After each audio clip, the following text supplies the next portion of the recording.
Good morning, everyone. I'm drinking green tea this morning.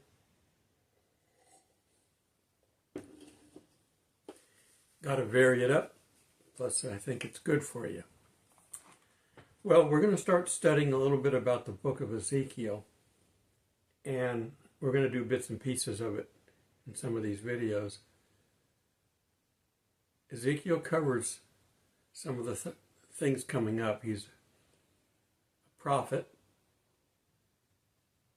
They call him one of the major prophets, but that hasn't anything to do with what they said or what they did. It's just, frankly, just the size of the material that we have. Now, Jesus quoted Isaiah, but a little bit of Ezekiel. Ezekiel's going to give us the Gog-Magog war.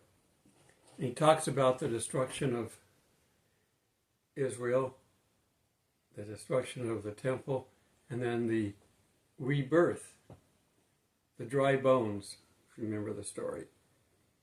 And it's going to become the land of milk and honey again. It's still desert in a lot of the countryside, but they've done a major improvement to it. So we're going to talk about Ezekiel. If you like this channel, click like. It helps YouTube know how to place it. YouTube, on its own, without any help, puts filters on religious channels. They don't like God. They don't like anybody who likes God, at least our God. If it was Allah, they might tolerate it. But Yeshua especially is disliked. So we just have to do with it. I'm still trying to put videos up on Rumble. I have problems. I don't know if it's just because I don't have enough videos, if they're not going to give me everyday postings, or if there's just a problem in the upload. It doesn't tell me. It's nice to have an alternative to YouTube, but it's nowhere near the quality of YouTube because YouTube spent a lot of time and money fixing it. Okay. So, anyhow, Ezekiel, his name means strengthened by God. He grew up in Jerusalem prior to the exile to Babylon. Both he and Jeremiah were kicked out and taken to Babylon. And he was trained as a priest in the temple. What do you do when you're not a priest anymore because there's no temple? Well, God takes care of him. And this was about 597 BC. But in Babylon, as a captive, they probably didn't lock him up a whole lot because they kind of did believe a little bit in their God. Not so much that they could do anything they wanted, but remember Daniel in the lion's den. They feared him, if not fully believed in him. But he became a prophet in Babylon. And so we have his book in the Old Testament. Now, prophets from God typically are not appreciated by the people. They locked Jeremiah up because he didn't have anything good to say about anyone. The weeping prophet. He's just crying and moaning about everything. Well, because you guys were bad back then, and you needed to be warned. But they didn't take the warning. That's why they ended up going to Babylon. So his condemnation and judgment began with the nation of Judah. And Judah is where we get the word Jew, by the way. The nation of Israel split into two different factions. Israel to the south and Judah to the north. After the destruction of Jerusalem, Ezekiel's prophecies speak of the future. He wanted to help the people to learn about their failures. He announced the impending judgment upon the nations that surrounded Judah and reestablished hope for the restoration of Israel. His vision in the valley of the dry bones in Ezekiel 37 pictures new life being breathed into the nation. Prophecies tend to talk in pictures. We got Ezekiel's chariot of fire. And the fulfillment of the millennial reign of Christ on earth is predicted by Ezekiel. So his first vision was of God's throne. It included descriptions of the four living creatures and the whirling wheels. Ezekiel had detailed visions of the new temple. And you can find that in Ezekiel 40 through 43. We're going to look at the first part of 40 here in a little bit. Restored Jerusalem in 48 to 30 to 35, the millennium in chapter 4, and the land of which God's people will reside, 47, 13 through 23. Israel and Judah will once again be restored to unity from the gods of the earth as God's glory, and also return to their promised land, and God dwells among his people. These beautiful visions of Ezekiel concern both the immediate and the long-term plans of God. So, as a prophet, we're going to delve into what he wrote, or what somebody wrote down for him. Being a priest, he could have written it. The average person, the fisherman of the Bible, couldn't write. The farmers couldn't write. There was no need to. You didn't keep a calendar with markings and write all this stuff up. They lived it. They knew enough when the seasons changed to know when they should plant and not plant, or when to fish or when not to fish. Only the educated needed to know how to read and write. So Ezekiel 40, verse 1. In the 25th year of captivity, so they'd already been taken out of Israel to Babylon, basically modern-day Iran, Persia, Iraq, that area. They had quite a bit of territory for a while until the Persians came in and took it away.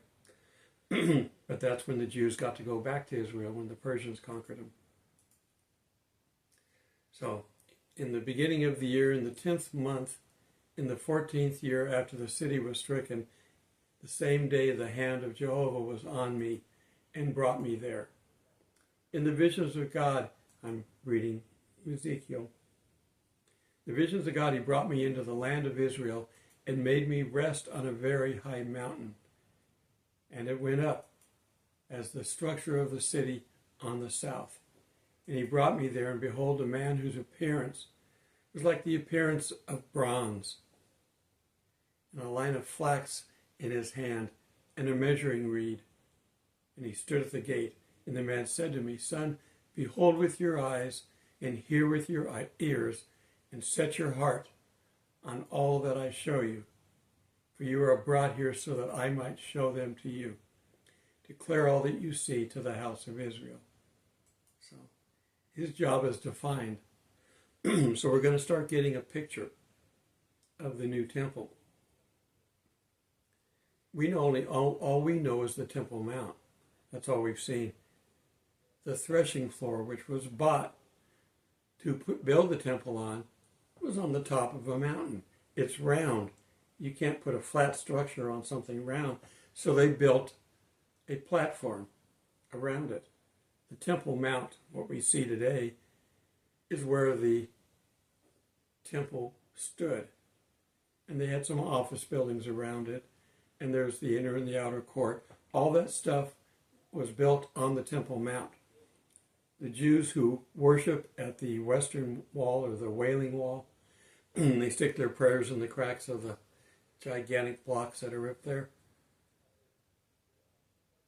That wall is the wall closest to where the temple would have been, to where the Holy of Holies would have been. It would have not been right on the edge. It would have been in a little bit. But on that western wall would have been the closest. They're down below the platform praying up on top because of, I say foolish decisions, but decisions God directed because they weren't ready. They turned over the Temple Mount to Jordan after the war that they get it back, and then they hand it away again. God's influence must have been strong. I'm looking at my picture, and it's cockeyed, and my OCD is kicking in. So, reading on, Ezekiel 40, verse 5. And behold, the wall on the outside of the house all around, and in the man's hand was a measuring reed, 6 cubits long, with a cubit and a span. And he measures the buildings, breadth, 1 reed, height, 1 reed. So he's got different measuring tools with him.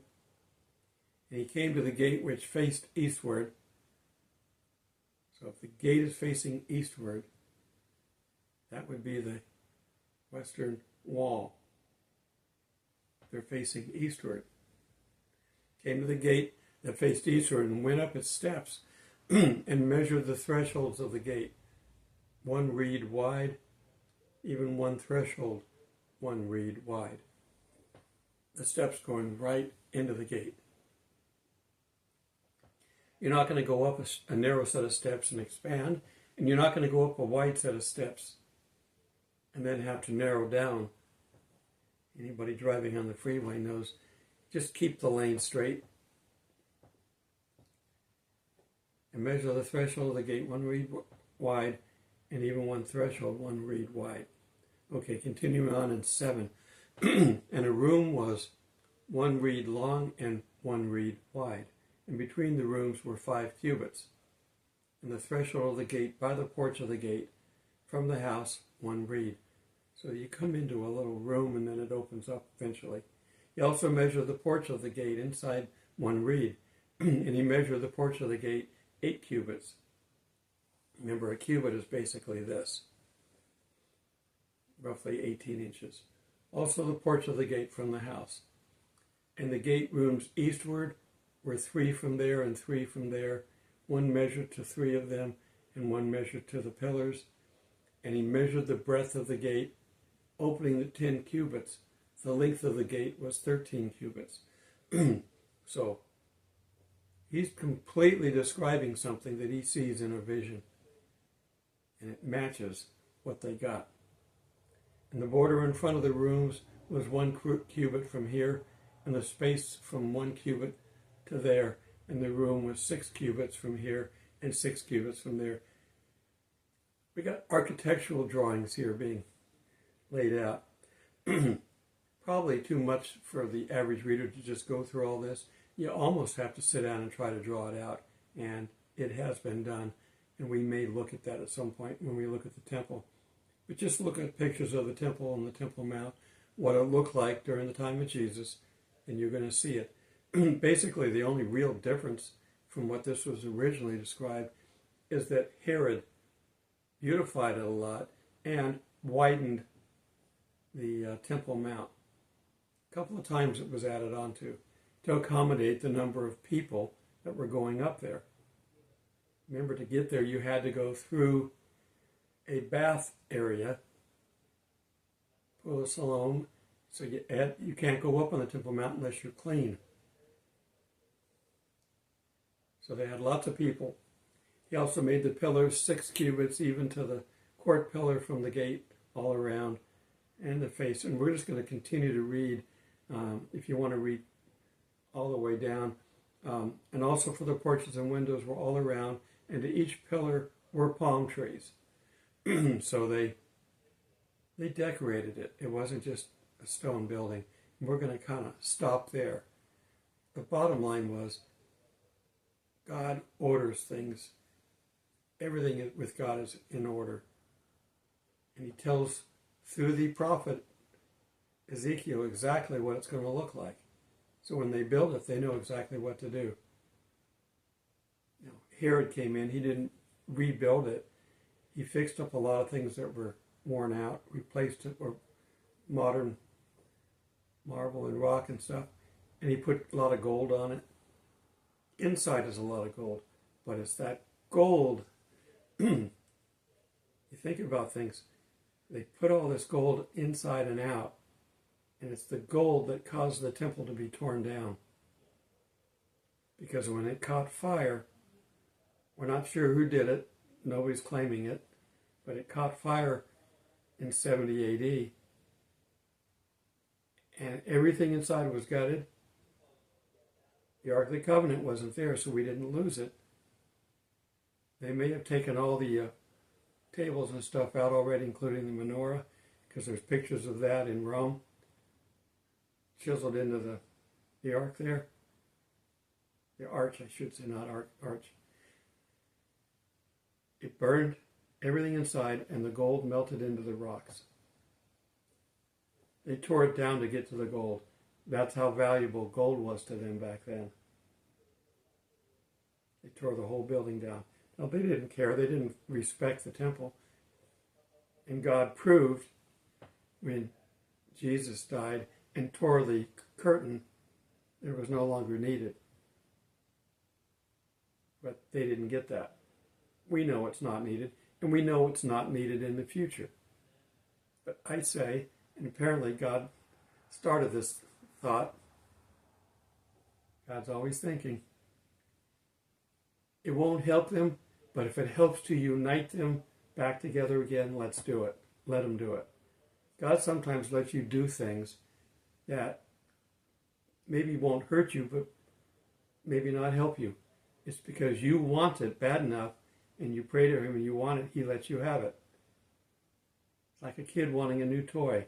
And then once you got it, you play with it for an hour, break it, and then don't touch it again. But God gets to see you have a moment of pleasure. And that's kind of what he's doing, I think, with the temple. If it helps to unite them.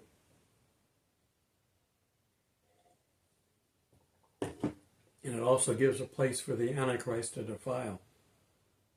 So that's coming. We're going to continue on with Ezekiel. I'm going to do 2 or 3 videos on this. And we're just getting started. We're going to go back to the beginning and see from the chapter 1 a little bit more. But I wanted to see that you see what he's looking at. God has picked him out to be a prophet. A prophet is not a prophet if he's wrong one time. You got to be 100% right. And we'll see that he is. He's told us about the future. The future is great. If we could just jump over a little bit of time. Just a mere 7 years. The millennium will be great, except the end. But we're going to be there to help watch over things. For 1,000 years. The beginning of our eternity. All right. No date, no time, no prediction. Just be watchful and help people along the way. As many as you can. As many as God calls you to help. Help. And we've all got different ways. We've all got different gifts. Find your gift and use it. Till we meet in the clouds. God bless.